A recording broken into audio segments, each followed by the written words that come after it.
निवडणुकीमध्ये महायुतीतील भाजपचे उमेदवार धैर्यशील कदम विजयी झालेले आहेत। धैर्यशील कदम यांना 885 पैकी 593 पहिल्या क्रमांकाची मतं मिळाली। 301 मतांनी धैर्यशील कदम यांचा विजय झाला आहे। शरद पवारांच्या राष्ट्रवादीचे अभ्यासिक जगताप यांना 292 मतं मिळाली, तर महायुतीची 100 मतं फुटल्याचा जगताप यांचा दावा आहे।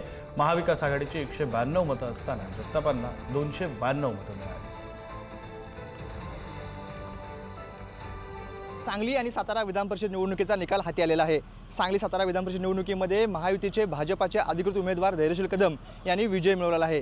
तब्बल 301 मतांची आघाडी घेत त्यांनी आपला विजय निश्चित केलेला आहे। परंतु असं असलं तरी महायुतीची 100 मतं फुटल्यामुळे मात्र या निवडणुकीमध्ये ट्विस्ट निर्माण झालेला आहे। महाविकास आघाडीकडून शरद पवारांच्या राष्ट्रवादीचे अभयसिंग जगताप हे निवडणुकीच्या रिंगणात होते, परंतु महाविकास आघाडीचे 192 मतं असताना त्यांना या निवडणुकीमध्ये तब्बल 292 मतं मिळाली।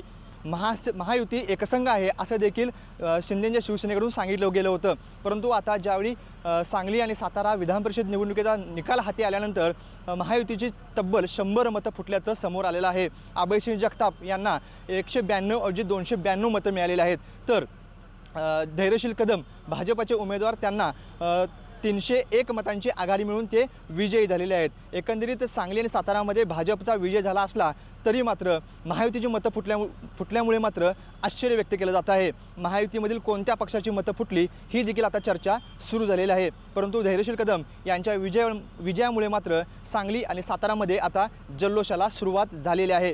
कॅमेरामॅन सुजितसह स्वप्नील पाटील, पुढारी न्यूज, सांगली।